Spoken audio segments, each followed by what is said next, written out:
Genesis chapter 18. And the Lord appeared to him by the oaks of Mamre as he sat at the door of his tent in the heat of the day. He lifted up his eyes and looked, and behold, 3 men were standing in front of him. When he saw them, he ran from the tent door to meet them, and bowed himself to the earth, and said, O Lord, if I have found favor in your sight, do not pass by your servant. Let a little water be brought, and wash your feet, and rest yourselves under the tree, while I bring a morsel of bread, that you may refresh yourselves, and after that you may pass on, since you have come to your servant. So they said, Do as you have said. And Abraham went quickly into the tent to Sarah and said, Quick, 3 seahs of fine flour, knead it and make cakes. And Abraham ran to the herd and took a calf, tender and good, and gave it to a young man who prepared it quickly. Then he took curds and milk and the calf that he had prepared and set it before them. And he stood by them under the tree while they ate. They said to him, Where is Sarah your wife? And he said, She is in the tent. The Lord said, I will surely return to you about this time next year, and Sarah your wife shall have a son.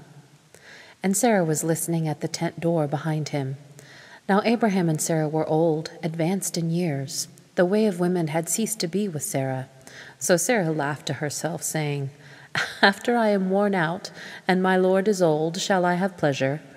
The Lord said to Abraham, Why did Sarah laugh and say, Shall I indeed bear a child, now that I am old? Is anything too hard for the Lord? At the appointed time I will return to you about this time next year, and Sarah shall have a son. But Sarah denied it, saying, I did not laugh, for she was afraid. He said, No, but you did laugh. Then the men set out from there, and they looked down toward Sodom. And Abraham went with them to set them on their way. The Lord said, Shall I hide from Abraham what I am about to do, seeing that Abraham shall surely become a great and mighty nation, and all the nations of the earth shall be blessed in him? For I have chosen him, that he may command his children and his household after him to keep the way of the Lord by doing righteousness and justice, so that the Lord may bring to Abraham what he has promised him. Then the Lord said, Because the outcry against Sodom and Gomorrah is great, and their sin is very grave, I will go down to see whether they have done altogether according to the outcry that has come to me, and if not, I will know. So the men turned from there and went toward Sodom, but Abraham still stood before the Lord. Then Abraham drew near and said, Will you indeed sweep away the righteous with the wicked?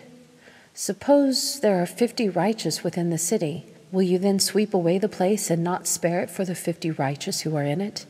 Far be it from you to do such a thing, to put the righteous to death with the wicked, so that the righteous fare as the wicked. Far be that from you.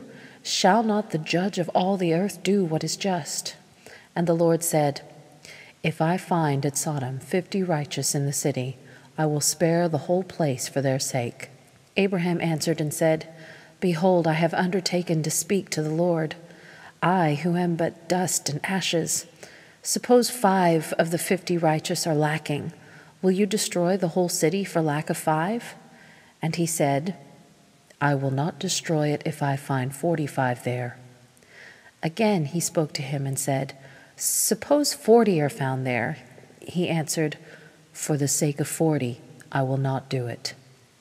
Then he said, Oh, let not the Lord be angry, and I will speak. Suppose 30 are found there. He answered, I will not do it if I find 30 there.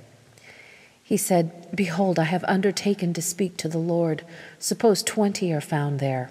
He answered, For the sake of 20, I will not destroy it. Then he said, Oh, let not the Lord be angry, and I will speak again but this once. Suppose 10 are found there. He answered, For the sake of 10, I will not destroy it. And the Lord went his way when he had finished speaking to Abraham, and Abraham returned to his place.